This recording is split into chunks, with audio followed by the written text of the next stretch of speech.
and welcome back to Mobile Dispatches. I'm Deborah, and today we're going to talk about how to get a retirement visa for Thailand. I've got a couple of guests who will demystify the process and show you that it's really not that complicated if you follow the steps. First up is Reese Bonney. He's the managing director of assistthaivisa, a company he co-founded with his wife Wisa in 2010. They're located in Chiang Mai, and I've been using their services since 2017. Reese is going to tell you about the two main types of retirement visas, and he'll also talk about the financial obligations required for these visas.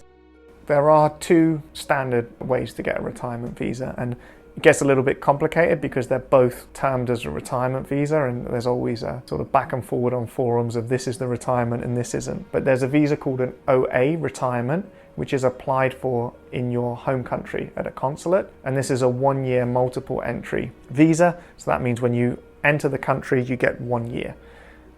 The visa for the OA, you need to have medical insurance, you need to prove money in the bank, and you need to show quite a lot of documents to apply for that visa. So that's the OA. What most of our clients have is called a Non-Immigrant O, which is extended based on retirement.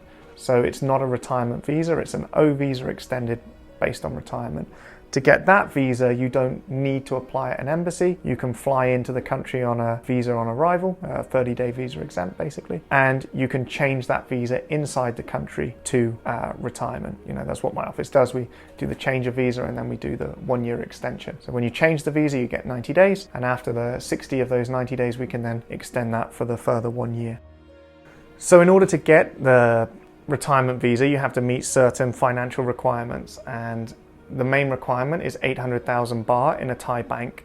The rules for that are 800,000 in. Once you have the visa, that money then stays for 3 months, and then you can drop to 400,000 for the year. And then 2 months before your renewal, the money has to go up again above the 800,000 mark. So in order to have that visa in place, that's the simplest way. Have the money in the bank. You can spend it down to the 400,000 and then you lift it back up. There are other options as well, including pensions and income. So you can make a transfer from your bank account in your home country. That can be a pension or a monthly amount. It has to be over 65,000 baht. So as long as you transfer 65,000 in every month, you can use that option as well. That has to be a foreign TT transaction coming from abroad to your Thai bank account. If you arrive without a visa or you arrive in Thailand with just your passport, we can assist you in opening a bank account. There are a huge range of banks. Depending on which country you're in, some banks are easier. For example, we tend to use Bangkok Bank quite heavily because there's a Bangkok Bank in New York and there's Bangkok Banks in Europe. It's quite an easy branch to use, and they're very familiar with a foreign transfer. So you can either have the money in the bank or you can transfer a pension amount in. A lot of clients obviously prefer to transfer the pension amount in rather than leave a lump sum. If you do leave a lump sum, you can put it in a fixed interest account. You can also hold it in foreign currency. So some clients are concerned, well, I don't want to move it all to baht. If the currency, I'd rather keep it in dollars. So that's fine. You can hold it in a US dollar account. You can hold it in a pound account, in a euro account, as long as the amount is over the 800,000. So if you do have it in the foreign currency, you just have to keep an eye on the exchange rate and maybe top it up to make sure you don't drop below that level.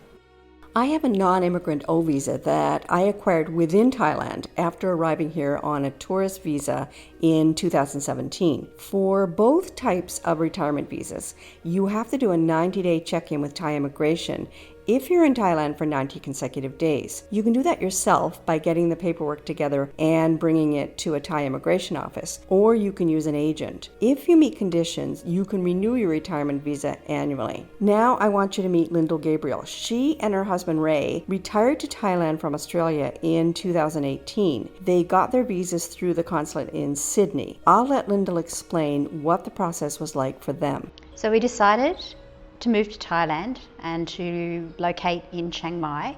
So the next step was to work out what legal requirements we needed to enter the country.